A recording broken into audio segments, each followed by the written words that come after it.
오늘 우리에게 주신 말씀은 다니엘서 6장 10절 말씀입니다.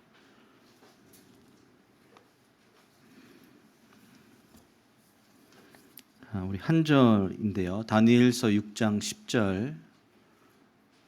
네. 우리 다 함께 한 목소리로 우리 읽도록 하겠습니다. 시작. 다니엘이 이 조서에 왕의 도장이 찍힌 것을 알고도 자기 집에 돌아가서는 윗방에 올라가 예루살렘으로 향한 창문을 열고 전에 하던 대로 하루 3번씩 무릎을 꿇고 기도하며 그의 하나님께 감사하였더라. 아멘. 시간 하나님 나라로 본 다니엘서 12번째 다니엘의 기도라는 제목으로 목사님 말씀 증거해 주시겠습니다.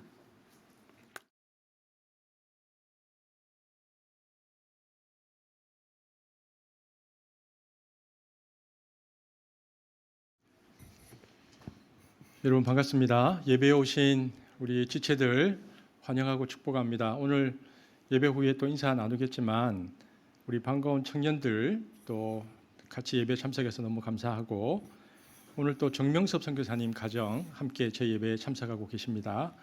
그리고 송민호 목사님 가정 아까 오셨는데 어디에 계신지 유아부실에 계십니다. 나중에 또 예배 후에 다 교제할 수 있도록 하겠습니다. 다시 한번 우리 옆에 계신 분들 잠깐 인사 나누겠습니다. 우리 오랜만에 본 청년들도 있고 하는데 그죠? 잘 오셨습니다. 영상으로 예배를 드리고 계시는 우리 지체들 또 동일한 마음으로 축복합니다. 그리고 또 예배를 사모하지만 여러 가지 이유로 함께하지 못하고 있는 우리 지체들이 있다면 또 동일한 하나님의 은혜가 있기를 바랍니다. 오늘도 말씀 가운데 주님께서 우리를 인도하실 것을 기대하고 제가 기도하고 말씀 전하겠습니다. 사랑의 하나님 감사합니다. 오늘 저희들이 주의 말씀 앞에 섰습니다. 성경을 기록하신 성령께서 저희들에게 친히 말씀하여 주시고 또 한 사람 한 사람에게 친히 얼굴을 내밀어 주시며 이 땅 가운데 하나님의 사람으로 살아가야 할 우리의 삶의 도리를 붙잡는 시간 될 수 있도록 인도하여 주옵소서. 예수님 이름으로 기도합니다. 아멘. 우리가 다니엘서 6장까지 왔습니다. 다니엘서 6장 말씀을 보고 있는데 오늘은 다니엘의 기도라는 제목으로 말씀을 전하겠습니다. 우리 오늘 본문의 배경이 어디에 나오느냐? 본문의 배경을 좀 먼저 보기를 원하는데요. 배경은 5장 30절에서 31절입니다. 이것이 오늘 6장의 배경인데 함께 읽겠습니다. 시작. 그날 밤에 갈대아 왕 벨사살이 죽임을 당하였고 그때 다리오는 62세였더라. 여러분 우리 지난주에 벨사살에 관해서 말씀을 보았는데 기억 안 나시죠? 네. 역사적으로 보면요. 벨사살 왕이 죽었다라는 그 날짜가 BC 539년 10월 10일입니다. 쌍십절. 그때 죽습니다. 바벨론 제국의 마지막 황제로서 벨사살은 다니엘이 오늘 본문에서 예언했던 것처럼 그날 밤에 죽습니다. 그는 자기의 권위를 신적인 권위로 여겨서 스스로 신들에게만 바쳤던 예루살렘 성전 기명을 신하들을 시켜서 가져오라고 버리고요. 그 기명들을 가지고 잔치를 벌였죠. 그런데 한참 잔치가 무르익을 때 이때 하나님의 손가락이 나타나서 벨사살이 퇴위당하고 멸망당한다는 예언이 들어옵니다. 제가 그림 하나 보여드릴게요. 이 그림이 렘브란트의 벨사살의 연회라는 그림입니다. 꽤 유명한 그림이죠. 우리가 잘 아는 대로 우리가 설교 시간에 이제 렘브란트 그림을 조금씩 보는데 렘브란트는 빛의 화가다 이렇게 우리가 말하죠. 렘브란트는 가장 빛이 환하게 빛나는 부분에 항상 하나님의 임재를 표현하는 방식을 썼습니다. 그림을 보면 여러분 이제 잘 모르시는 글자들 나오죠. 여기 보면 저 글자가 메네 데겔 우바르신이라는 글자인데 이 글씨가 나타난 손가락 부분이 가장 환하고 그 빛을 쬐면서 왕이 놀라는 이 표정들이 보입니다. 그러니까 성경에 기록된 상황 그대로 술을 마시고 잔치하다가 그날 밤에 바벨론이 멸망당합니다. 그리고 벨사살이 죽죠. 당시 바벨론을 포위하고 있었던 사람은 누구냐? 메대와 바사의 연합군 사령관이었던 우리가 잘 아는 고레스입니다. 그가 나중에 바벨론을 무너뜨린 페르시아의 제1대 왕이 되죠. 그가 바벨론을 그날 밤에 딱 포위하고 있었는데 이 성이 얼마나 견고한지 난공불락이었습니다. 바벨론의 그 유명한 해자, 그러니까 성을 둘러싸고 있는 강이 얼마나 크고 깊은지 바벨론의 유프라테스 강물을 수로로 끌어들여서 물이 성을 가득 메우 싸고 있었기 때문에 건너갈 수가 없는 성이었습니다. 그래서 포위를 당했는데도요, 그 안에 있었던 벨사살 왕과 신하들은 안심하고 술을 마시고 있었던 판이죠. 그런데 다니엘이 그렇게 예언한 날 바깥에서 어떤 일이 있었는가? 도저히 들어갈 수 없는 성이었는데 고레스가 갑자기 첩보를 받습니다. 수문을 발견했다. 그래서 누군가가 첩보를 전해주고요, 그 수문을 깨뜨리기로 하고 가서 그 수문을 파괴해버립니다. 그러자 그 바깥에 해자에 있었던 엄청난 물이 바벨론 성 안으로 확 들어가서 이번에 우리 비 많이 온 것처럼 마치 그 수문에 댐을 연 것처럼요, 그 바깥에 있는 물이 바벨론 성 안으로 들어가서 안에 있는 사람들이 전부 다 수장당해서 죽습니다. 그리고 수위가 낮아진 수문을 통해서 고레스의 연합 군대가 쳐들어 들어가서 남아있던 사람들도 싹 다 죽여버립니다. 그래서 그날 밤에 바벨론이 멸망당하고 끝납니다. 여러분, 그리스 역사가 중에 헤로도투스라고 있습니다. 헤로도투스가 예수님이 태어나시기 한 400년 전 역사가인데, 헤로도투스는 중근동 여러 지역의 사료를 다 수집하고 당시에 그리스 사람들에게는 잘 알려지지 않았던 이란, 이라크 쪽 역사를 다 수집해서 기록했습니다. 왜냐하면 그리스 사람들이나 지중해에 있던 유럽인들에게는 아시아, 특별히 페르시아나 바벨론 제국에 대해서 매우 흥미를 가지고 있었고요, 인도, 중국에 대해서도 굉장한 신화적 생각들이 많았거든요. 이것을 알려주기 위해서 쓴 책이 헤로도투스의 히스토리라는 역사라는 책이 나오는데, 여기에 보면 벨사살 왕이 멸망당할 때의 장면이 기록되어 있습니다. 그런데 이게 성경하고 똑같아요.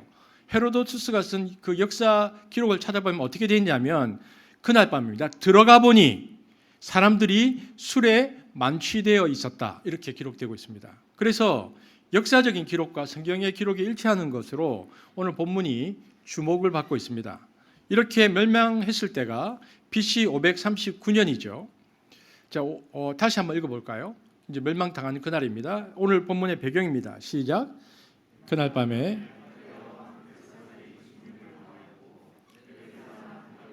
나라를 얻었는데 그때 다리오는 62세였더라. 근데 문제가 뭐냐? 이제 이 성경 본문을 풀려면 문제가 뭐냐면, 벨사살이 죽음을 당하고 다리오가 바벨론을 멸망뜨렸다고 하는데 이 다리오라는 인물이 역사에 기록되어 있지 않다는 것입니다. 이것이 지금 이 본문을 풀어야 되는 숙제인데, 그리고 당시 메데와 페르시아 연합군을 지휘해서 세계 곳곳을 휩쓸면서 마침내 바벨론 도성까지 무너뜨린 사람은 고레스 왕입니다. 그런데 오늘 성경에는 다리오가 바벨론을 멸망시켰다라고 하는 것이죠. 그런데 왜 바벨론이 멸망한 뒤 새로 들어선 나라 지도자를 오늘 다리오라고 했을까라는 것입니다. 이 미스테리를 이해하려면요, 메데 그리고 페르시아 과도기 연합 제국의 형성을 좀 우리가 살펴볼 필요가 있습니다. 주전 539년에 제가 조금 전에 말씀드렸던 것처럼 세계 최강 대국이었던 바벨론이 멸망한 후에 메데와 페르시아 두 나라의 연합 제국으로 한 2년 정도의 짧은 기간 동안 과도기 정부를 구성한 적이 있었습니다. 여러분, 원래 메데라는 나라가 있었고요, 페르시아라는 나라가 있었는데 북쪽에 있었고 남쪽에 있었던 두 개의 나라였습니다. 원래 메데가 훨씬 더 컸어요. 영토나 인구나 군사력이나 경제력 모든 면에서 페르시아를 메데라는 나라가 훨씬 더 압도했습니다. 그러나 시간이 좀 지나니까 페르시아의 왕과 메데의 공주가 정략적으로 결혼합니다. 그래서 두 나라 사이에 혼인동맹이 맺어지죠. 그리고 그 사이에서 아이가 하나 태어나는데 그 아이가 고레스입니다. 그 페르시아 일대 왕이 되는 왕인데요, 고레스가 태어나자마자 이때부터 상황이 좀 바뀝니다. 사실 이때까지만 해도 동맹이라고는 하지만 페르시아는 거의 메데의 속국에 가까웠습니다. 하지만 시간이 지나서 주전 559년에 고레스가 왕이 되면서부터는 하루가 다르게 국력이 성장했고요, 마침내 고레스가 이끄는 페르시아군이 주전 550년에 메데 제국의 수도를 함락해서 메데 제국을 완전히 멸망시켜버립니다. 이때가 바벨론이 멸망하기 11년 전입니다. 바벨론이 멸망하기 11년 전에 고레스가 메데와 페르시아를 한 나라로 묶어버립니다. 그런데 이 시점에서 고레스가 굉장히 뛰어난 정치적 절제력을 발휘합니다. 물론 그의 몸에 메대인의 피가 흐르고 있긴 했지만 더 큰 세계의 정복을 위해서 메대라는 나라의 힘이 필요했습니다. 그래서 실제로 자신의 외삼촌격인 메대의 왕을 극진히 우대하고 동맹을 맺고요. 메대의 병력까지 흡수해서 정복 전쟁에 나섭니다. 많은 강대국들을 수년 사이에 무너뜨릴 수 있었던 것도 이 때문에 가능했죠. 고레스는 여세를 몰아서 주전 539년 최고의 숙적이었던 바벨론을 함락시킵니다. 그 이후에 고레스는 메대 페르시아 과도기 연합제국을 세우고 임시 수도를 바벨론으로 이전합니다. 그리고 자신의 외삼촌이기도 한 메대의 왕을 연합제국의 지도자로 임명하는데 그 사람이 바로 다리오입니다. 이때 다리오의 나이가 62세였다는 것입니다. 그러니까 실제로 페르시아의 왕은 고레스였지만 과도기 정부 때 바벨론을 다스리라고 자기의 외삼촌인 사람에게 그 자리를 이어주었는데 그 사람이 다리오라는 임금입니다.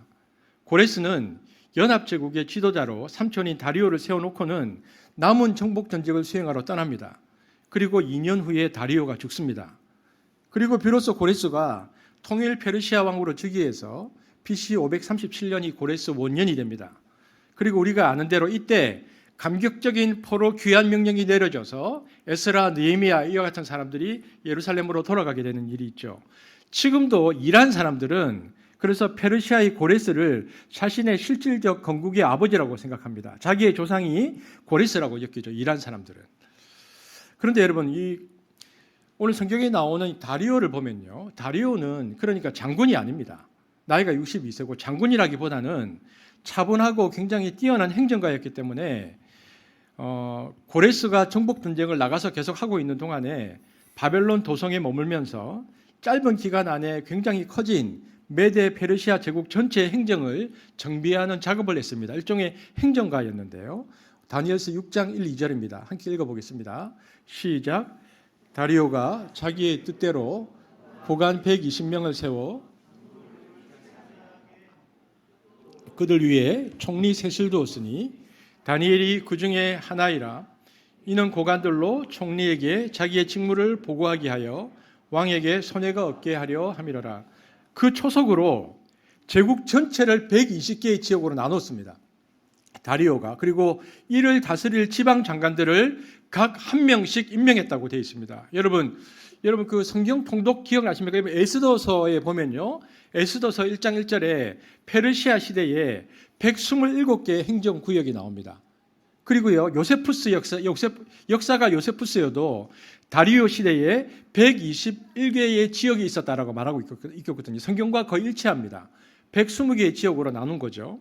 그리고 장관들을 다스리는 120개의 각 지역의 사람들을 다스리는 3명의 총리를 두었다고 되어 있습니다. 총리의 주된 임무가 뭐냐? 모든 국사를 관장하되 특별히 국고에 들어오는 재정을 관리하고 국가의 안녕과 질서를 유지하는 것이 총리의 역할이었습니다. 오늘 보면 뭐라고 되어 있습니까? 총리의 역할이 왕에게 손해가 없게 하려 함이었더라라는 말은요. 국가 재정 관리를 잘해야 한다는 뜻이었습니다. 여러분 예나 지금이나 정치력의 핵심은 경제력입니다. 경제력이 없으면 나라의 국력이 쇠하기 때문입니다. 우리가 잘 아는 구약에 나와는 요셉도 탁월한 경제 행정력으로 이집트 왕의 신임을 얻어냈습니다. 다니엘이 총리의 자리에 올랐던 것도요. 경제 행정력이 뛰어났기 때문이죠. 페르시아가 바벨론의 새 주인이 되면서 그들은 이 큰 살림의 시스템을 잘 아는 경험자가 필요했습니다. 그러다 바벨론의 고위공직자 출신 중에서 경륜이 뛰어난 다니엘이라는 사람이 있다는 것을 다리오가 알게 됩니다. 특히 다니엘은 국가의 위기 상황 때마다 우리가 지금까지 살펴보았던 것처럼 예지의 능력을 발휘했고요. 그들의 영웅으로 느끼고 있는 느부갓네살도 다니엘을 존경하고 중용했습니다. 뿐만 아니라 벨사살의 술잔치에서 왕과 관료들에게 당신 망한다라고 담대하게 예언을 했던 사람이 다니엘입니다. 아마도 다리오는 이런 이야기를 듣고 다니엘이라는 인물에 대해서 대단히 흥미를 느꼈을 것이고요. 그래서 그를 부르고 그에게 새 정부의 요직을 맡겼을 것입니다. 그러나 모든 점을 다 우리가 고려한다고 해도요. 보통 한 나라가 멸망할 경우에 그 나라의 주요한 인물들은 모두 처형되거나 노예가 되는 게 당시의 관례였습니다. 그런데 바벨론에서 수십 년 동안 최고위직에 있었던 고령의 다니엘이 새로운 제국의 최고위직에 발탁되었다는 것, 이것은 대단히 경이로운 일이 아닐 수 없습니다. 이것은 하나님께서 하신 일이라고 밖에는 해석할 방법이 없습니다. 하나님은 역사의 격동기에도, 나라와 제국이 무너지는 역사의 격동기에도 하나님의 사람인 다니엘을 보호하셨고요, 그에게 다시 한번 기회를 주셔서 하나님의 사명을 감당케 하셨습니다. 여러분, 우리가 아무리 욕심을 내어서 사업을 하시는 분도 마찬가지고요, 직장을 다니시는 분도 마찬가지입니다. 우리가 아무리 욕심을 내어서 계속 힘을 쥐고 있으려 해도 하나님이 가져가 버리시면 어쩔 수 없습니다. 반면에 내가 아무리 물러갈 때가 되었다고 생각해도 하나님께서 다시 밀어넣으시면 우리는 자리를 박차고 일어나서 다니엘처럼 사명을 감당해야 하는 것입니다. 왜냐하면 하나님께서 역사와 우리 인생의 주권을 붙들고 계시기 때문이죠. 여러분, 오늘 본문 6장 3절 이제 읽어보겠습니다. 사건이 점점 무르익죠. 현대인의 성경으로 한번 읽어보겠습니다. 6장 3절입니다. 시작.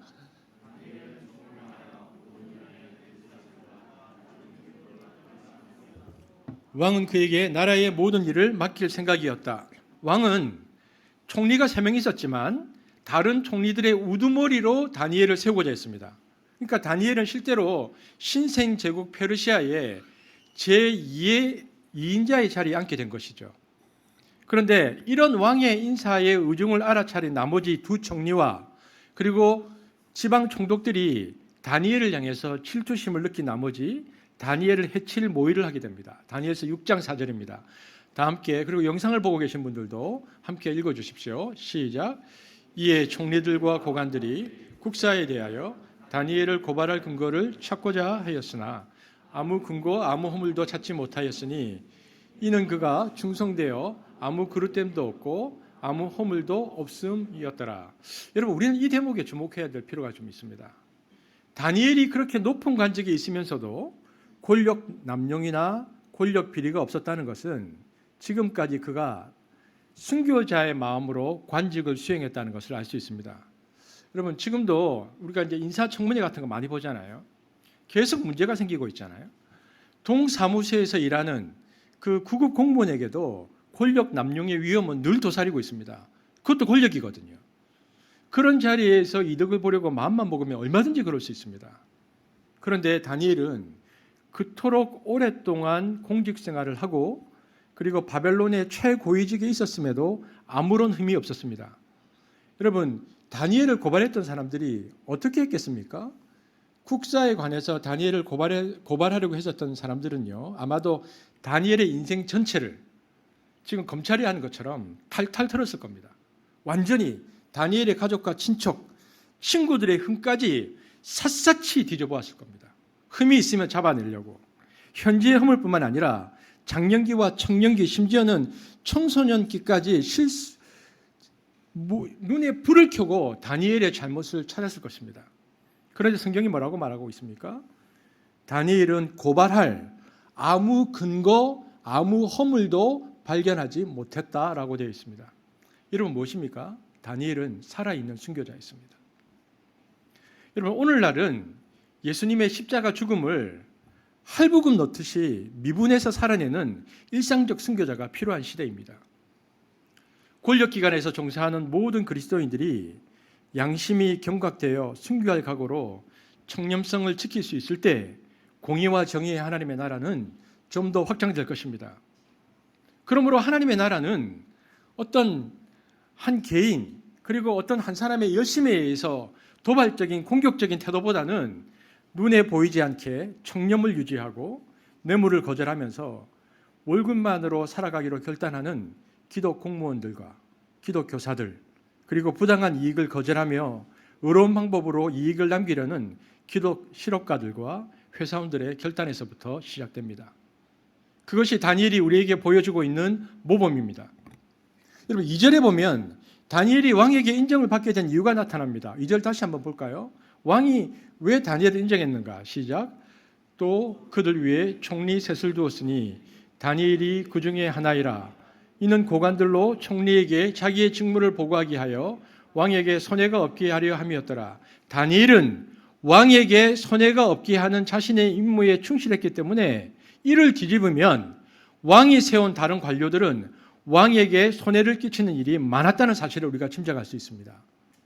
다니엘은 타고난 실력과 정직한 직장 윤리를 실천했기 때문에 오히려 동료들의 질시와 미움을 받아서 궁지에 몰리게 되었습니다. 야, 너만 깨끗해?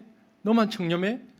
그리고 다니엘을 제거하는 일에 모든 관료가 하나가 되었다는 의미는 보편적으로 관료들이 왕의 손해를 끼치는 일을 의도했다는 말입니다. 그들은 자신의 권력을 이용해서 자기의 이익을 챙기고 있었기 때문에 다니엘이 최고 감독이 되면 더 이상 그 일들을 할 수 없다고 판단했습니다. 그 이기심의 충족의 욕구가 얼마나 강했느냐고 하면 다니엘을 죽이고 싶은 만큼 싫었던 겁니다.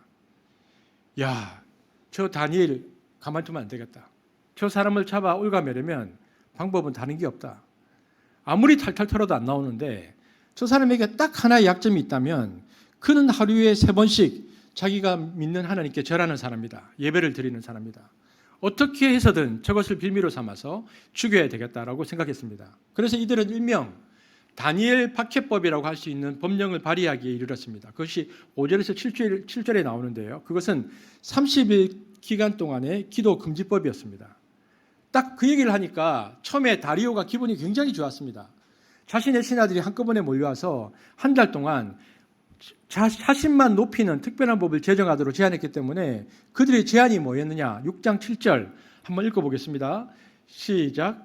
나라의 모든 총리와 총독과 법관과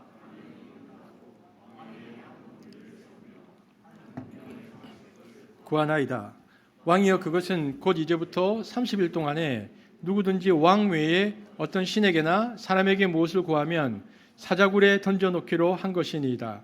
한 달 동안 왕이 인간과 신 사이의 유일한 중재자임을 확실히 알리지 않은 제안이었습니다. 심지어 그 제안을 어긴 자들을 공개적으로 사자굴에 던지자는 금령까지 포함해서 법을 만들어 공포하고 시행하자는 내용이었습니다.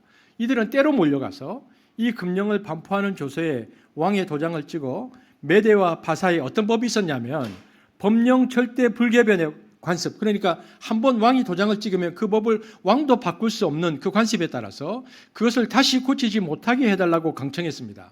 8절입니다. 시작.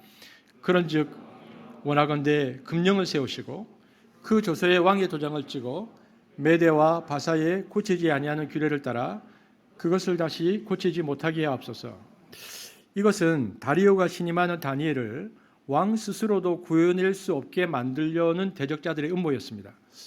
여러분, 세계사나 한국 현대사를 보면 이런 어처구니 없는 악한 법들이 일사천리로 제정되어서 인권을 단합하고 헌법에 보장된 양심 보호 조항마저도 유린한 예들이 무수히 많습니다. 우리는 그런 아픈 역사를 가지고 있습니다. 다니엘은 지금 어떤 사태가 일어나고 있는지를 알았습니다. 아마도 자신을 함정에 빠뜨려서 제거하려는 목적이 있다는 것도 알아차렸을 것입니다. 이럴 때 그는 어떻게 했는가? 성경을 보면 다니엘은 이전에 하던 대로 예루살렘을 향한 창문을 열고 하루에 3번 그의 하나님께 기도하였다라고 되어 있습니다. 이것이야말로 오늘 4절 한번 읽어 4절에 보면 뭐라고 되어 있냐면 이는 그가 충성되어 아무 그릇됨도 없고 아무 허물도 없음이었더라. 여러분, 이 어려운 상황에 다니엘이 예루살렘을 향해서 창문을 열고 3번 하나님께 기도한 것을 보면요, 여기에서 4절에 나오는 다니엘의 충성스러움이 무엇인가를 우리가 잘 알 수 있습니다. 하나님 앞에서 다니엘의 충성스러움은 이익과 유익에 기반되지 않았다는 것입니다. 이것은 1장에서 왕의 음식을 거절한 것, 새 친구가 풀무불에 던져진 것을 개의치 않는 것에도 드러나지만 다니엘서는 불이익과 위협 앞에서 한결같이 변치 않는 다니엘의 충성된 신앙을 증언합니다. 즉 다니엘은 하나님의 뜻을 길흉화복으로 생각하지 않았다는 것입니다. 신앙은 유익 때문에 하는 것이 아니고 하나님의 살아계심 때문에 성립한다는 것을 다니엘이 오늘 우리에게 보여주고 있습니다. 하나님이 이곳까지 인도하셨고 함께 하셨음을 믿는다면 자신에게 어떤 불리함이나 불이익이 온다고 하여도 하나님을 섬기기를 바꾸거나 모를 취할 수 없다는 것입니다. 이를 통해 다니엘서는 믿음으로 인해 실제로 불이익이 발생하고 어려움이 생겨나지만 그러한 현실을 사는 청중들과 이 다니엘서를 읽는 독자들을 향해서 믿음을 지킬 것을 굳게 권면하는 책입니다. 아니나 다를까 이와 같은 상황 속에서 누가 제일 먼저 이 금령에 걸렸는가? 상소가 딱 들어오는데 왕에게 다니엘이 딱 들어옵니다. 그는 자기의 하나님 여호와께 하루에 3번씩 절하는 사람이라면서 왕에게 상소가 딱 들어오는데 왕이 그 상소를 받는 순간 아차 한 겁니다. 아, 내가 가장 필요한 신하인 다니엘을 죽이는 이런 조세에 내가 도장을 찍었구나. 왕이 그때 깨닫습니다. 후회했고 다니엘을 어떻게 살릴 것인가 걱정을 하는데 신하들이 벌떼처럼 일어나서 왕이 한번 도장을 찍은 것은 절대로 바꿀 수 없다고 난리를 치니까 내가 이놈들 함정에 빠졌구나. 내 손으로 가장 필요한 이 다니엘을 죽이게 되었구나라고 오늘 본문에 보니까 심히 근심하였다라고 되어 있습니다. 왕이 14절 보겠습니다. 시작. 왕이 이 말을 듣고 그로 말미암아 심히 근심하여 다니엘을 구원하려고 마음을 쓰며 해가 질 때에 이르렀더라. 이것을 보면 이게 여러분 시스템의 함정이란 건데 시스템을 만든 사람도요 잘못하면 자기 시스템에 갇혀서 시스템을 바꾸지 못하는 모순이 생깁니다. 이것을 통해 알 수 있는 건 뭐냐? 여러분 인격은 한 사람의 인격은 개혁도 가능하고 변화도 가능하여서 스스로 바꿀 수도 있는데 즉 회개가 가능한데 여러분 사회 구조는 한번 잘못 만들어 놓으면 바꾸지 못한다는 특징이 있습니다. 여러분 사회 구조를 감화 감동을 시킨다고 사회 구조가 바뀌지 않습니다. 인격이 아니기 때문에. 거기에 연관된 사람들의 힘이 연결되어서 만들어진 체제이기 때문에 힘에 의해서만 사회는 바뀝니다. 그렇다면 힘으로 구조를 바꾸어야 힘으로만 사회 구조를 바꿀 수 있는데 힘으로만 사회 구조를 바꾸어야 한다라고 했을 때 그것은 어떤 힘인가? 시민의 힘으로 그것을 바꾸면 시민운동이 되고요. 국민들의 입법운동을 해서 바꾸면 개혁운동이 됩니다. 그래도 바꾸지 못하면 역사적으로 무엇이 일어났습니까? 시민혁명이 일어났죠. 그래서 프랑스 혁명이 일어난 겁니다. 이처럼 역사적으로 보면 사회 구조는 이 시스템은 인격이 아니기 때문에 회개나 인격적인 감동으로 못 바꿉니다. 개혁이나 혁명으로만 바꿀 수 있는 것입니다. 사회 시스템은. 오늘 본문에 보면 느부갓네살 자신이 후회해도 그래서 이 시스템을 바꾸지 못합니다. 그러므로 오늘날 기독교회가 세상을 어떻게 변화시키는가에 대한 두 가지 적용점을 오늘 본문에서 발견할 수 있는데 그중 하나는 먼저는 우리가 사람을 변화시키는 것입니다. 왜냐하면 하나님은 사람을 통해서 역사하기 때문에 좋은 사람이 나오게 하고 회개하고 감동하도록 하십니다. 그래서 우리가 사람을 통해서 세상을 변화시키죠. 하지만 우리가 사는 사회는 인격체가 아니라 비인격체입니다. 사회는 그래서 감동으로 못 바꿉니다. 힘으로만 바꿉니다. 건강한 시민의 힘을 만들어서 법을 고치고 제도를 고치고 시스템을 바꿔야만 변화된 개인이 살 수 있습니다. 그래서 이 두 가지를 우리는 항상 같이 해야 하는 것입니다. 그러므로 교회는 개인을 구원하고 인격적인 감화 영향을 미치는 이런 개인 인격주의적 방식과 더불어서 사회 구조에 대해서도 개혁주의적 자세를 갖춰야 합니다. 이것이 우리가 지금 속해 있는 교단이 이제 장로교인데요. 이것이 장로교, 그러니까 요한 칼빈이 힘썼던 종교 개혁의 전통성에 있었던 개혁의 노선입니다. 요한 칼빈은 교회의 개혁만 힘썼던 인물이 아닙니다. 칼빈이 첫 번째 제네바에서 개혁을 하고 쫓겨났다가 두 번째 제네바로 돌아갈 때에 자기 교회가 속해 있던 시민정부였던 스위스 시위에 의해 입법권을 달라고 주장했고요. 스위스 입법권을 바꿀 수 있는 권한을 획득한 이후에 개혁에 착수해서 교회 개혁뿐 아니라 시정부 자체를 다 개혁해버립니다. 그래서 교회도 개혁하고 그리고 그 입법권을 가지고 그 시 자체도 바꿔버리죠. 그런 것 때문에 소위 말하는 칼비니즘, 오늘날 장로교 전통주의라는 것은 개인의 구원과 더불어서 사회의 변화를 동시에 추구하는 입장인데 이것을 개혁주의라고 부릅니다. 그런데 이런 전통을 잃어버리고 영혼 구원과 개인 구원에만 교회의 목적을 두면요, 이것은 근본주의 혹은 개인주의에 함몰된 기독교라고 부릅니다.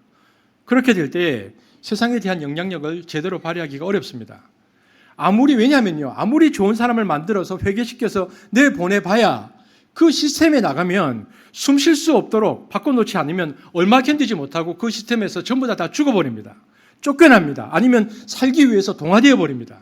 이런 역설이 우리에게 있기 때문에 우리가 항상 기억해야 하는 것은 진정한 변화는 인격의 변화와 더불어서 그 인격이 살아갈 수 있는 사회 정치적 문화의 시스템과 구조를 개혁하려고 애를 써야 한다. 이것이 우리가 처한 입장이라는 것을 우리가 기억해야 합니다. 오늘 본문에 보면 다리우스 왕의 고뇌, 나도 어쩔 수 없다. 이것을 보면 얼마나 인간이 만든 시스템이라는 것이 우상적인 권력을 가지고 있는가를 우리가 알 수 있습니다. 여러분 그러면 보십시오. 이런 상황에 처한 다니엘이 이 위기를 어떻게 극복했을까? 오늘 본문에 보여주는 그것이 바로 다니엘의 기도입니다. 이것이 오늘 우리가 읽었던 성경 본문인데요. 6장 10절 함께 읽겠습니다. 시작. 다니엘이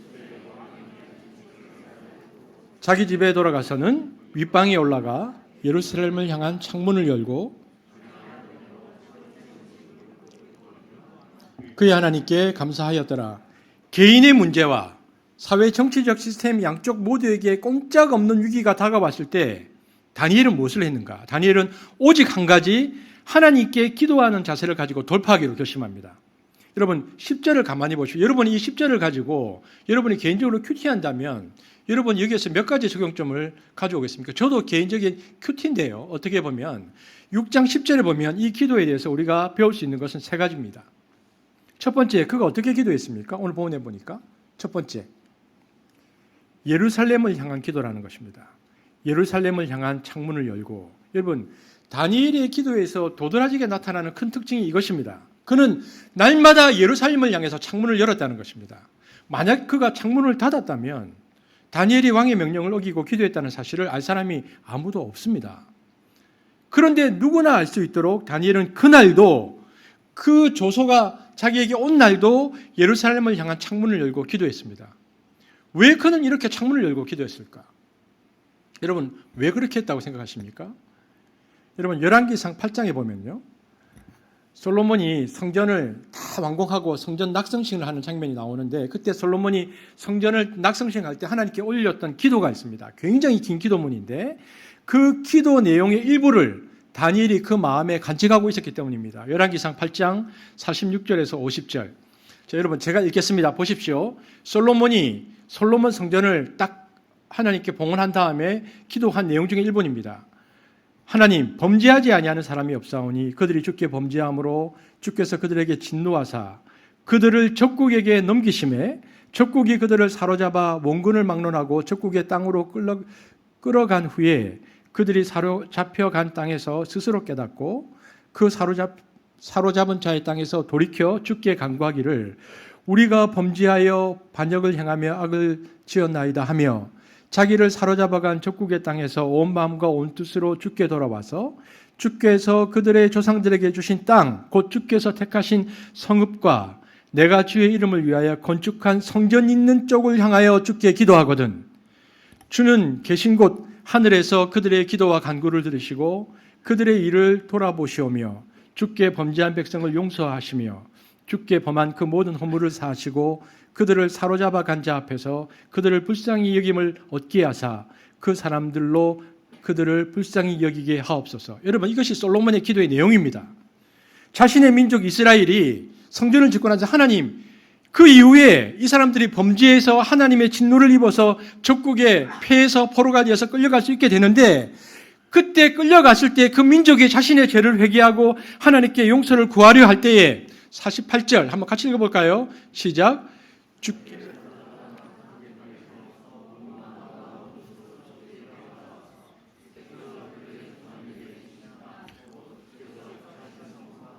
내가 주의 이름을 위하여 건축한 성전 있는 쪽을 향하여 주께 기도하거든 주께서 들으시고 불쌍히 여기사 구원을 베풀어 달라는 기도였습니다. 솔로몬이 이렇게 하나님께 기도하니까 그 기도가 끝난 후 하나님이 솔로몬의 기도대로 응답하시겠다고 약속하셨거든요. 다니엘은 이 솔로몬의 기도를 붙잡았습니다.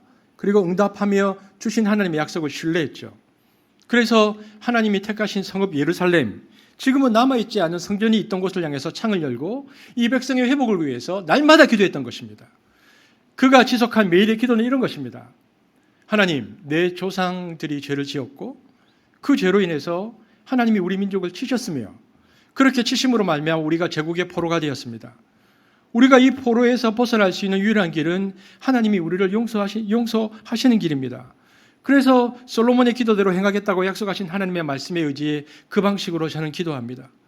내가 저 예루살렘을 향한 창을 열고 하나님이 택하신 그 땅을 향해 이곳에서 기도하오니 나의 기도를 들으사 이 백성을 용서하시고 회복시켜 주옵소서. 여러분, 다니엘은 이 기도를 쉴 수가 없었습니다. 그것은 자신의 아니 때문이 아니었습니다. 하나님 나라의 백성이 제국의 포로가 되어가는 사는 모습을 그냥 볼 수 없었기 때문입니다. 다행히 하나님은 이스라엘 민족이 이런 상황에 처할 것임을 아셨기에 회복하는 방법도 가르쳐 주셨죠.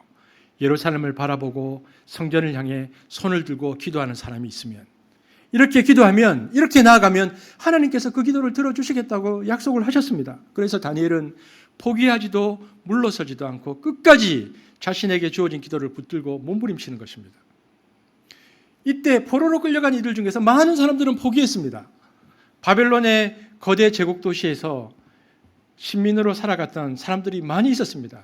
내가 믿었던 야훼 하나님은 천지를 창조하신 하나님인 줄 알았는데 로컬 가드였다. 그냥 팔레스타인의 그 지역의 신이었다.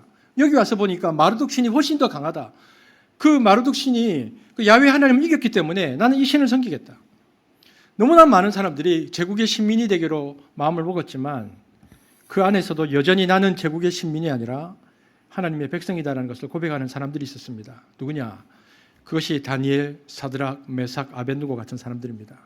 그래서 그들은 왕이 베푸는 제국의 식탁에 앉지 않고 그것을 거절하고 하나님의 식탁에 앉았던 사람들입니다. 그들은 그 포로기 가운데 항상 이런 생각을 했습니다. 나는 누구의 신하인가? 나는 누구의 신하인가라는 정체성을 하나님 앞에서 분명히 해가면서 살았던 인물들이 다니엘과 세 친구입니다. 이 사람들은 언제든지 예루살렘으로 돌아가는 것이 그들의 꿈이었습니다. 하나님의 도성 예루살렘이 회복되는 것이 그들의 꿈이었습니다. 그래서 다니엘은 예루살렘 방향을 향한 창문을 열어두고 하루에 3번씩 기도했습니다. 그러므로 다니엘이 예루살렘을 향해서 기도했다는 것은 그가 끊임없이 하나님의 보좌, 하나님의 통치, 하나님의 다스림을 구했다는 뜻입니다. 이것을 하나님 나라를 위한 기도라는 것입니다. 그래서 주님이 제자들에게 기도를 가르쳐 주실 때에 제일 강조된 첫 번째 기도의 요소는 뭐냐? 나라가 임하옵시고, 즉 너희는 날마다 이와 같이 기도하라. 그의 나라가 이 땅에 실현되기를 기도하라. 그리고 너희 생애를 하나님 나라가 이루어지기를 위해서 기도하라. 여러분, 저와 여러분의 기도 생활이 개인적인 필요를 채우거나 도움을 구하는 기도, 그것은 우리가 인간인 이상 누구나 할 수 있고 또 하나님이 우리 아버지시니까 자식들의 기도를 들어주는 것은 너무나 당연하고 최우십니다. 그 기도를 하는 것은 너무나 당연한 것입니다. 그러나 그 기도를 더 넓혀야 합니다. 이 땅에 하나님 나라가 임하지 않는 현실들을 인식하고 우리나라의 모든 부분, 청년, 일터, 노동 문제, 경제적인 상황, 문화적인 상황, 정치, 국제의 모든 상황에서 하나님 나라가 이루어지기를 위해서 무엇을 기도할 것인가를 두고 끊임없이 고민해야 합니다. 우리가 잘 아는 그 20세기의 유명한 신학자 칼 바르트는 한 손에는 성경, 한 손에는 신문을 읽고 기도했다는 이야기를 들었는데 요즘 우리는 신문보다 더한 게 있습니다. 뭡니까? 핸드폰입니다. 핸드폰, TV, 여러분 열면요 포탈에 즉시 세계 현황이 막 실시간으로 들어오는데 여러분 그걸 그냥 즐기지 말고요. 그 모든 뉴스들이 우리의 기도 제목으로 바뀌어야 합니다. 하나님 저 나라에서는 저런 일이 벌어졌습니다. 저 나라에서는 저런 일이 일어났습니다. 그것이 우리의 기도로 바로 바꾸어져야 되는 것입니다. 그래서 내 개인의 삶의 필요와 더불어서 이 땅에 하나님 나라가 이루어지기가 동시에 일어나는 그런 세계의 중보자, 이것이 하나님 나라 예루살렘을 향한 기도의 자세였다는 것입니다. 이것이 우리가 다니엘을 통해서 배울 수 있는 첫 번째 기도의 모범입니다. 두 번째, 자 6장 10절을 다시 한번 띄워주십시오. 6장 10절, 두 번째는 어떤 것을 우리가 여기서 모범으로 볼 수 있습니까? 눈에 들어오는 단어가 무엇입니까? 다니엘이 어떤 기도이죠? 다니엘이 어떻게 기도했죠? 예루살렘을 향해서 기도하고 또 어떻게 기도했다? 전에 하던 대로 기도했다. 이것은 다니엘의 기도 생활은 하나님 나라의 기도였을 뿐만 아니라 두 번째는 습관, 즉 경건한 습관을 형성한 규칙적인 기도였다는 것을 알 수 있습니다. 여러분, 경건한 습관이 얼마나 좋은 것인가? 칼빈이 이렇게 말했습니다. 경건한 습관은 제3의 은총이다. 여러분, 하나님께서 인간에게 은총을 베푸는 통로가 있습니다. 우리가 그것을 뭐라고 해요? 첫 번째 말씀, 두 번째는 성례입니다. 세례와 성찬. 말씀과 세례와 성찬이 하나님께서 우리에게 하나님의 은혜를 베푸는 통로인데 칼빈은 말씀과 성례 외에 제3의 통로가 있다. 그게 뭐냐? 경건한 습관이다. 그러므로 경건한 습관을 키워야 한다고 말했습니다. 여러분, 영국 속담에 말씀으로 뿌리고 행동으로 거두라. 행동으로 뿌리고 습관으로 거두라. 습관으로 뿌리고 인격으로 거두라. 여러분, 인격이라는 게 무엇입니까? 생각이 말로, 말이 행동으로, 행동을 계속 반복하다 보면, 잘 하다 보면 습관이 됩니다. 그래서 경건한 습관은 제3의 은총이라고 말했습니다. 그리고 이 경건한 습관을 계속 하다 보면 경건한 습관이 나의 의식을 넘어서 무의식화됩니다. 이 습관이 그래서 무의식적으로 드러나는 것이 인격입니다. 그러므로 그 사람의 인격은 어디에서 오는가? 좋은 습관을 잘 형성해서 의식하지 않고도 저절로 습관이 드러날 때 사람들에게 감동을 주는 것입니다. 애써서 노력해서 의식적으로 하지 않고 무의식적으로 하는데도 평소에 경건하고 좋은 습관이 드러날 때 사람들은 감동을 받습니다. 이것이 좋은 습관의 힘입니다. 그래서 아주 위급한 상황이나 본능이 툭 튀어나와야 하는 상황에도 경건한 습관 때문에 본능적으로 행동하지 않고 주님의 말씀과 주님의 뜻을 따라 반응이 나오는 사람들이 있는데 그것이 인격화된 신앙이라고 부릅니다. 다니엘은 전에 행하던 대로라는 경건한 습관을 더욱더 강화했습니다. 세상이 아무리 바벨론처럼 변하고 뒤집어지고 페르시아 같은 신흥국가가 들어왔어도 다니엘은 이 모든 변화를 대처할 수 있는 힘을 어디에서 붙잡았는가? 기도라는 것을 알았습니다. 경건한 습관. 저는 저와 여러분이 이제는 뜻을 다니엘처럼 정해서 경건한 습관을 강화해 나가는 그리스도인이 되기를 축복합니다. 지금 저하고 큐티밴드에 지금 우리 한 65명 정도 들어와 계신데 그중에서 저하고 지금 큐티하고 계신 분들 계속 큐티하십시오. 성경을 쓰시는 분들 계속 쓰십시오. 성경을 녹음하시는 분들 녹음하십시오. 어떤 분은 직접 큐티책을 가지고 이렇게 손으로 쓰시는 하십시오. 여러분, 그 경건한 습관이 우리로 하여금 난세히 우리를 지키게 만듭니다. 여러분, 다니엘의 기도를 통해서 우리가 알 수 있는 세 번째 뭐냐? 무엇입니까? 6장 10절 다시 한번 띄워주십시오. 자, 세 번째는 그가 어떻게 기도했습니까? 세 번째는 어떤 기도를 알 수 있습니까? 그가 예루살렘 창문을 열고 기도했고 또 전에 하던 대로 기도했고 그리고 어떻게 기도했죠? 그의 하나님께 어떻게 했다? 감사하였더라. 여러분, 이것이 감사 기도입니다. 이것이 아주 놀라운 모습입니다. 아주 의외입니다. 여러분, 우리가 다니엘이라면 이런 상황에 들어가면 어떻게 기도할까요? 왕의 조서에 도장이 찍혔다라는 소식이 딱 들려옵니다. 그럼 죽는 겁니다. 그리고 정보를 들어보니까 왕도 어쩔 수 없고 지금 다니엘을 체포하러 사람들이 온다는 이야기를 들었습니다. 그때 창문을 열고 기도하면 우리는 어떻게 기도할까요? 하나님, 나 잡으러 온답니다. 전능하신 하나님, 나 도와주실 거 믿습니다. 이렇게 기도하거나 아니면 그 단계보다 더 비장해져서 주님, 이제는 내가 죽을 때가 되었나 봅니다. 순교의 길을 갈수록 도와주십시오. 어떤 고통이라도 그 고통을 이겨낼 수 있도록 도와주십시오. 이렇게 기도할 것 같습니다. 그런데 오늘 본문에 다니엘은 그렇게 기도하지 않았다는 것입니다. 다니엘은 어떻게 했나? 감사하였다. 여러분, 이것은 굉장히 놀라운 일입니다. 여러분, 제가 역사 얘기를 하나 해드리겠습니다. 혹시 여러분 보름스 의회라고 보름스 의회 또는 보름스 제국의회가 1521년, 1517년에 종교개혁이 있었고요. 1521년에 3월 보름스 제국의회가 열렸습니다. 그때 신성 로마 제국의 황제 칼 5세가 보름스라는 지역에서 제국에 있는 사람들 의회를 소집하고 종교개혁가 마틴 루터를 그곳에 소환해서 너의 신앙의 의견이 무엇인가를 물어보는 회의가 열렸습니다. 이유는 하나입니다.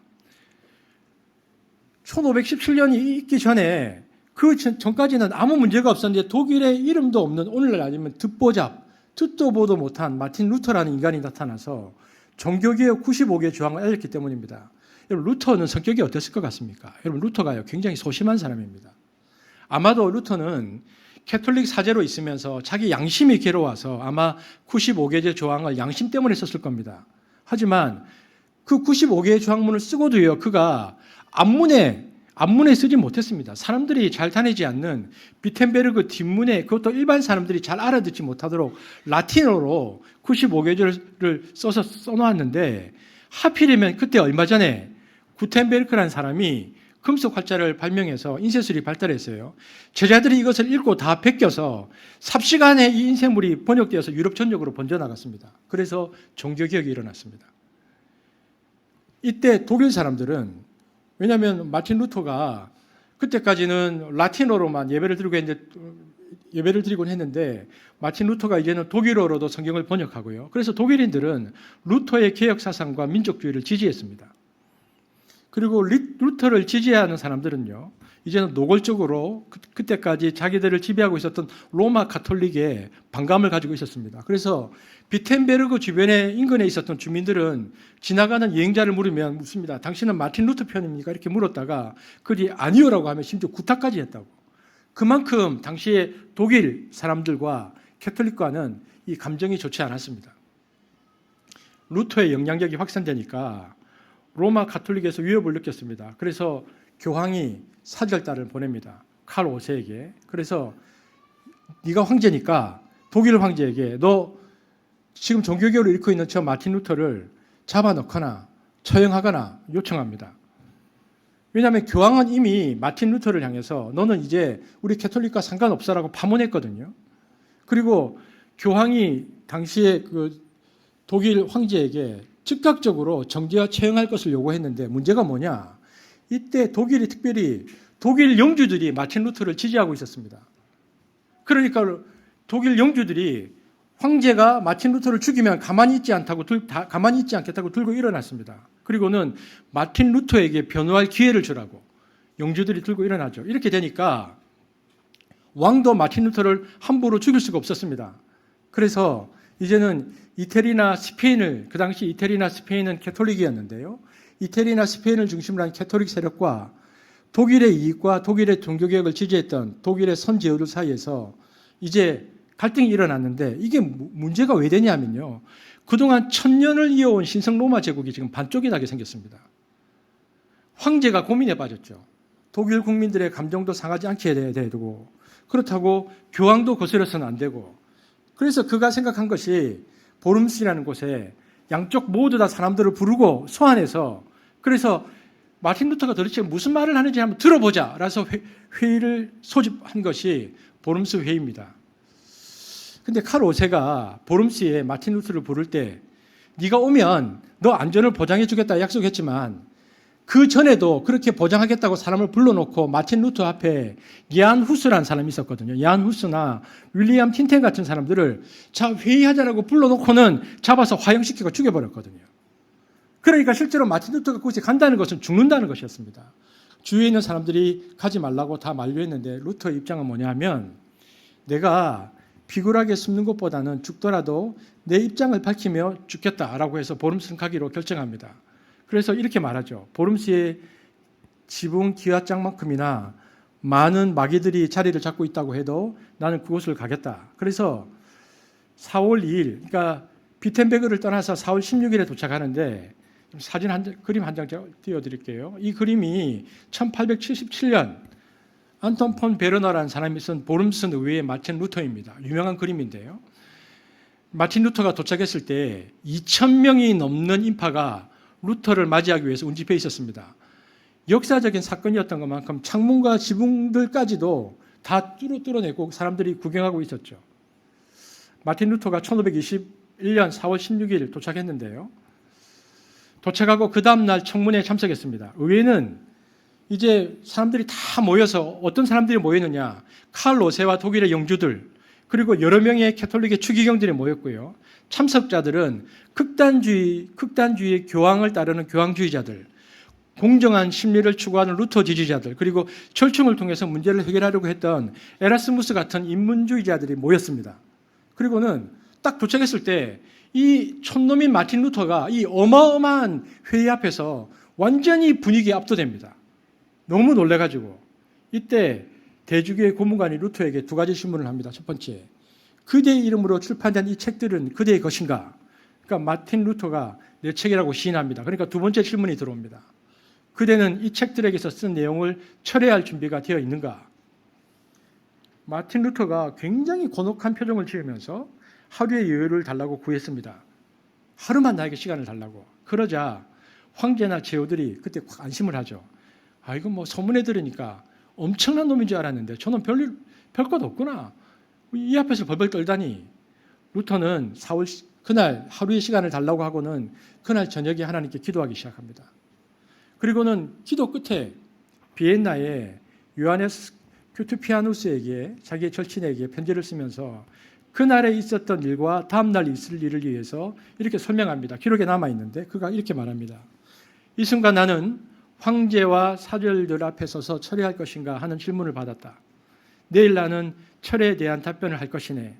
생각할 시간을 달라는 요청은 받아들여졌지만 하루 이상은 허락이 안 될 것이네. 그러나 나는 그리스도께서 내게 은혜를 베풀어 주시는 한 영원히 한 글자도 철회하지 않게 되기를 간구하네. 그리고 그 밤에 계속해서 죽으라고 마틴 루터가 기도합니다. 하나님이 힘을 주셨는지 그 다음날 4월 18일 날 루터는 완전히 다른 사람이 되어서 나타납니다. 루터의 얼굴에 담대함과 평안이 있고 사람들 보기에 영광이 서렸다는 표현이 있을 정도였습니다. 그가 황제 앞에 딱 서서 이제 담대히 이렇게 말합니다. 기록입니다. 성서의 증거함과 명백한 이성에 비추어 나의 유죄가 증명되지 않는 이상 나는 교황과 공의회의 권위를 인정하지 않겠습니다. 사실 이 둘은 교황과 교회의회는 지금까지 오류를 범해왔고 또 서로 엇갈린 주장을 펴왔습니다. 이 시간 내 양심은 하나님의 말씀에 사로잡혀 있습니다. 나는 아무것도 철회할 수 없고 또 그럴 생각도 없습니다. 왜냐하면 양심에 반해서 행동하는 것은 안전하지도 못할 뿐만 아니라 현명한 일도 아니기 때문입니다. 하나님, 나를 도와주소서. 아멘. 그리고 끝내버렸습니다. 그렇게 하고 끝내버렸어요. 대단한 선언입니다. 그 자리에서 칼 오세의 얼굴이 확 굳어집니다. 칼 오세는 루터의 단호한 입장에 충격을 얻었습니다. 카톨릭 교도였던 황제는 오랫동안 불편해했던, 개인적으로 교황과 좀 불편했는데 이 일들을 통해서 마틴 루터를 설득시키고 교황과의 관계도 풀려고 했는데 마틴 루터가 이렇게 해버리니까 문제가 복잡해지십니다. 그래서 그날 보름스 칙령을 발표하고 루터를 정죄하고 루터의 모든 책을 불사대로 명합니다. 그러자 그때 있었던 선제후들이 마틴 루터를 지지했던 영주들이 드디어 생각합니다. 올 것이 왔구나. 이제는 전쟁이다. 신성 로마 제국이 깨어지는 날입니다. 이때 신성 로마 제국이 붕괴되죠. 그래서 그때부터 민족주의, 각 나라 제후들이 독립을 시작하는 겁니다. 그래서 유럽이 그때부터 신성 로마 제국이 깨어지면서 이제는 유럽이 민족 단위의 나라로 분열되죠. 이걸 재건하려고 지금 EU를 만들고 막 난리를 치고 있는 겁니다. 그러니까 이때 분열된 거죠. 루터의 이 선언 한마디로 신성 로마 제국은 무너지기 시작합니다. 자, 루터가 이때 무슨 기도를 했을까? 그날 그렇게 말하고 저녁에 돌아가서 어떤 기도를 했는가에 보여주는 일화가 있습니다. 이 일화는 최근에 나온 자서전 마틴 루터의 생애에 기록되어 있는데 루터가 그렇게 말하고 이제 그날 딱 얘기 끝내버리고 그날 저녁에 갔을 때 군사들에게 둘러싸여서 자기 방으로 들어갔는데 그가 어떻게 했을까? 저와 여러분이라면 어떻게 했을까요? 하나님, 내가 이렇게 말했지만 이제 오늘 죽습니다. 도와주십시오. 이렇게 했을 것 같습니다. 그런데 마틴 루터는 그렇지 않았습니다. 들어가서 기도도 안 했습니다. 혼자 들어가서 문이 잠기자마자 두 손을 들고 깡충깡충 뛰었다고 기록되어 있습니다. 그리고 이렇게 외쳤습니다. 해냈다, 해냈어. 이것이 마틴 루터의 모습입니다. 루터는 전날 무엇을 기도했을까? 신앙 고백을 지킬 수 있도록 기도했습니다. 오직 하나님께. 내 양심대로 고백할 수 있는 힘을 달라고 기도했지 살려달라, 하나님의 도우심, 은총을 구하지 않았습니다. 그런데 바로 그것을 하나님의 응답이 있어서 왕 앞에서 자신의 신앙 고백을 해낸 것이 너무 감사해서 들어오자마자 그는 우울하거나 염려하지 않고 손을 들어 꽁충꽁충 뛰면서 해냈다, 해냈어. 하나님이 이 마틴 루터를 사용하셔서 중세 천년의 봉건 질서를 붕괴시키십니다. 그리고 종교개혁이 시작됩니다. 저는 이 마틴 루터의 기도가 다니엘의 기도라고 생각합니다. 감사함으로. 다니엘은 지금까지 자신의 생애 동안 뜻을 지킬 수 있도록 해주신 하나님께 감사했고 사자굴이든 불못이든 자기 마음을 한결같이 해주신 하나님께 무한히 감사했고 결과에 상관없이 감사했고 하나님께 찬양과 경배를 예루살렘을 향하여 드렸다라는 것이 다니엘의 기도입니다. 오늘 저와 여러분은 다니엘의 기도를 살펴보았습니다. 2022년 코로나 이후에 저희들이 지금 모여서 예배드린 지 이제 우리도 100일쯤 되어갑니다. 3개월이 되어갑니다. 이제는 우리가 뜻을 정해서 다니엘처럼 하나님의 보좌를 향해 서 있는 하나님의 자녀요 하나님 나라의 참된 종으로서 신하로서 충성된 하나님 나라의 기도를 해야 하고 경건한 습관으로 기도해야 하고 어떤 상황에서든지 감사함으로 그 모든 삶의 악조건들을 넘어가는 기도 생활을 우리가 시작할 수 있어야 합니다. 그렇게 기도할 수 있는 힘을 달라고 하나님께 기도하는 저와 여러분 되어지기를 주의 이름으로 축복합니다. 기도하겠습니다. 하나님 감사합니다. 오늘 우리가 다니엘의 기도의 말씀을 보면서 이제 우리의 기도의 결심을 다잡습니다. 하나님 나라의 기도를 드리게 하시고 경건한 습관을 따라 기도하게 하시고 무엇보다 감사함으로 하나님께 기도하는 한습의 지체들 될 수 있도록 축복하여 주옵소서. 예수님 이름으로 기도합니다. 아멘.